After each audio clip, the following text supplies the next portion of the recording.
What's up, Sir Thrival watchers? Today we're replacing the crankshaft on this 1999 Jeep Cherokee. It has a 7/16 bolt.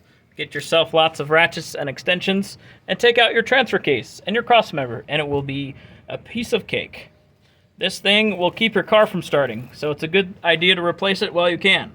Make sure it's a Mopar sensor or a good quality one. The cheap ones, they will not serve you well, and you want to make sure this is a good one. All right, hope you have a good day.